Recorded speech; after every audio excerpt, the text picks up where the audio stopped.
হেমৰাপাটৰ উচ্চতৰ মাধ্যমিক বিদ্যালয়ৰ ছাত্ৰী। নমস্কাৰ, মোৰ নাম শ্ৰী ময়ূৰী দেৱী, মই অষ্টম শ্ৰেণীত পঢ়োঁ। নমস্কাৰ, মোৰ নাম শ্ৰী দীপশিখা, মই সপ্তমমান শ্ৰেণীত পঢ়োঁ।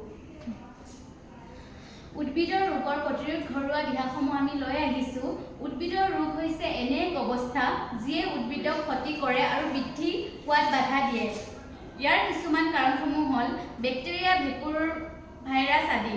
বিভিন্ন ঘৰুৱা দিহা প্ৰয়োগেৰে এই অণুজীৱবোৰ ধ্বংস কৰি এনে ৰোগবোৰ প্ৰতিৰোধ কৰিব পৰা যায়। বেক্টেৰিয়াজনিত ৰোগসমূহ হ'ল এই ৰোগসমূহ বেক্টেৰিয়াৰ দ্বাৰা হয়। ইয়াৰ উদাহৰণ হ'ল কেংকাৰ, চাইট্ৰাছ কেংকাৰ, যিটো চেন্থোমোনাছ এক্সনোপডিছ নামৰ বেক্টেৰিয়াৰ বাবে হয়। প্ৰতিৰোধ উপায়: ডালচেনি বা হালধি ছটিওৱা। উপাদান সামগ্ৰীসমূহ হ'ল এচামুচ ডালচেনি বা হালধি গুড়ি, 1 লিটাৰ কুহুমীয়া পানী। ব্যৱহাৰ: 1 লিটাৰ কুহুমীয়া পানীত 1 চামুচ ডালচেনি বা হালধি গুড়ি মিহলাই থৈ দিয়া।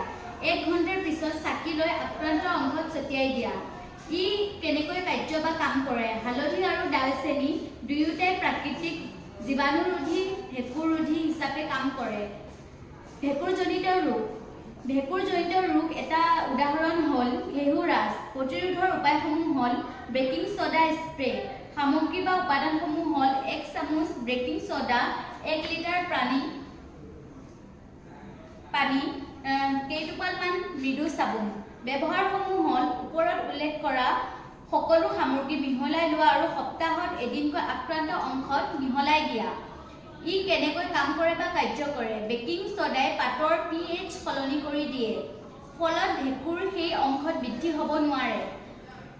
ভাইৰাছজনিত ৰোগ: এই ৰোগসমূহ ভাইৰাছ বা ভাইৰছৰ দ্বাৰা হয়। এটা উদাহৰণ হ'ল ভেইন মজাইক, যিটো মজাইক ভাইৰাছৰ দ্বাৰা হয়। প্ৰতিৰোধৰ উপায়: নহৰু পানী ছটিওৱা। উপাদান বা সামগ্ৰীসমূহ হ'ল 10টা নহৰু ফুটা লোৱা, 1 লিটাৰ পানী। ব্যৱহাৰসমূহ হ'ল নহৰু গুড়ি কৰা আৰু 1 লিটাৰ পানীত এৰাতি থৈ দিয়া। পিছদিনা চাকি লৈ পাতৰ আক্ৰান্ত অংশত ছটিয়াই দিয়া।